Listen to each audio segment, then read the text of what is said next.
So, which ones do you like better? Motorboats or ribs? There are plenty of pneumatic boats all around Europe, especially around the Mediterranean and in England. In America, though, you hardly see them at all. But that's all changing.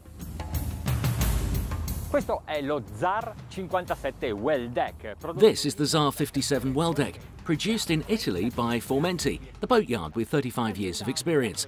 The company has recently expanded its international distribution, so it's now present all over Europe, Asia and America.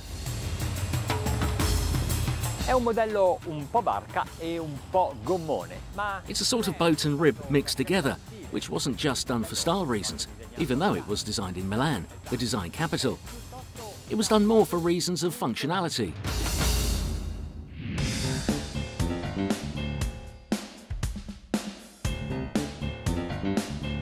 Getting rid of the tubulars at the bow means there's more space on board, both to lie down and in terms of storage space.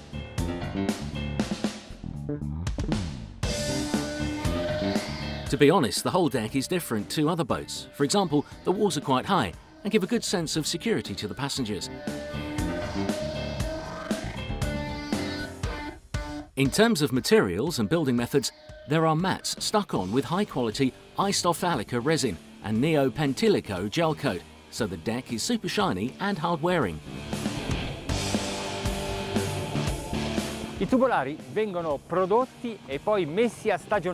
The tubulars are produced and then weathered, so they stabilised with no imperfections when they are mounted together with the fiberglass. What you see is what you get, which you may or may not like. What's most interesting is the hull. The boatyard has developed completely diverse forms from other builders.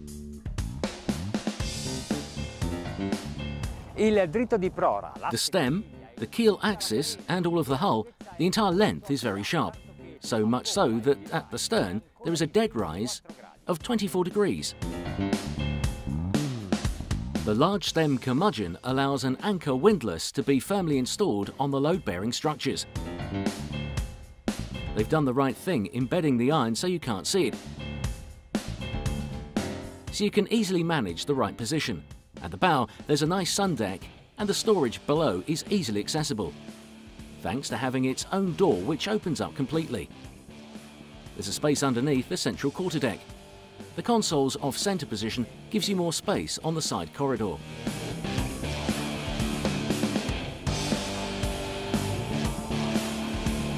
Even though it's only 577 centimeters long, there are lots of seats. The one in front of the console takes 2 adults comfortably, as does the driver's bench, whilst the sofa at the stern takes 4, so that's 8 people sitting down. The driver's seat can be moved forward thanks to an ingenious steel trapeze which reveals an area that could be turned into a small kitchen with a sink and fridge or an icebox behind.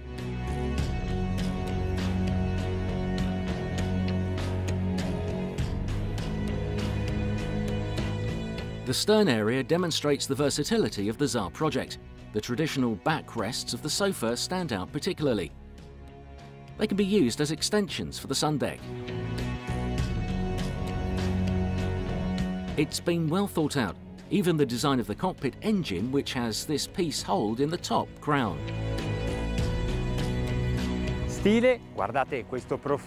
As for style, look at the profile and elegance.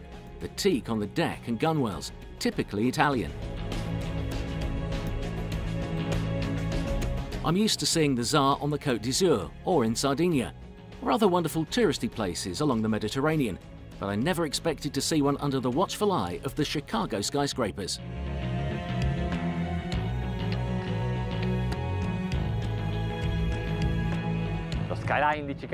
Chicago's skyline is quite spectacular, as are the waters of Lake Michigan.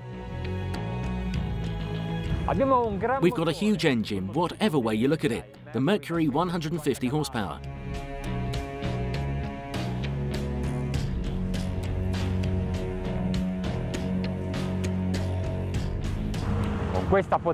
With this power, we can plane in an instant.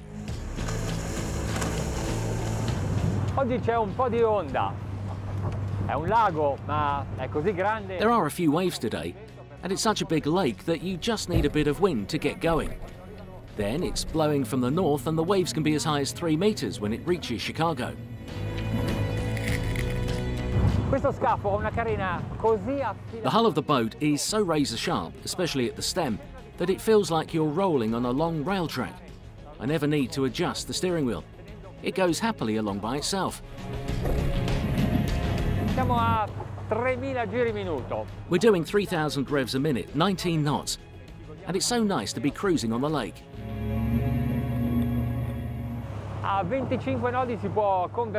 At 25 knots you can still talk without raising your voice, thanks to the silence of this engine, and thanks to the shape of the boat too.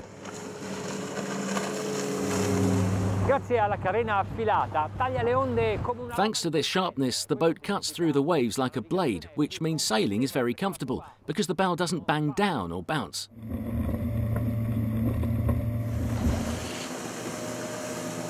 So let's give it a bit more juice.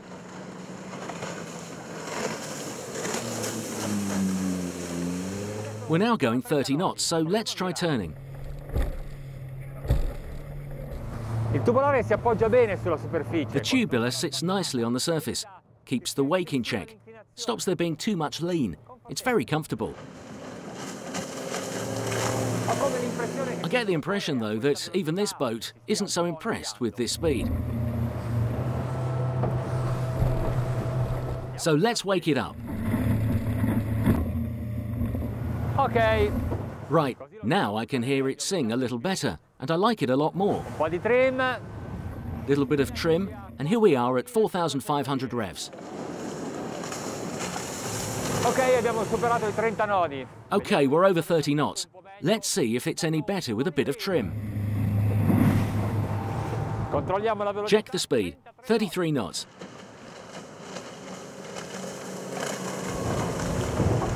Ok, a questo punto, visto che la stabilità sembra buona,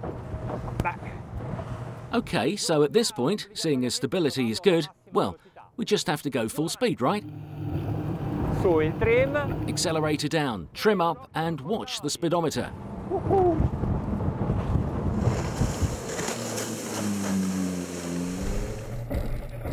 Ragazzi, ha una stabilità formidabile, più sale la... Wow, guys, it's incredibly stable. The faster it goes, the better the boat sticks to the route. I don't need to do anything. And there's even 50 to 60 centimetre waves coming from every which way. 40 knots. Bit more trim. It's flying. 42 knots.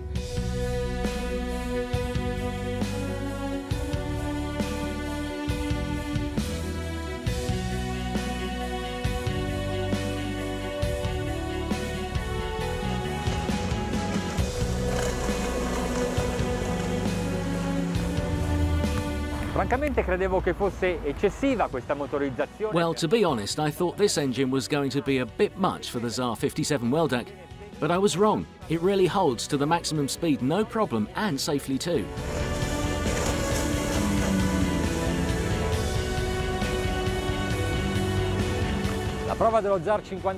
The ZAR 57 Welldeck test today has given us something other than just a boat trial, seeing Chicago from another perspective, from the waters of Lake Michigan. Another reason that sailing's worth it.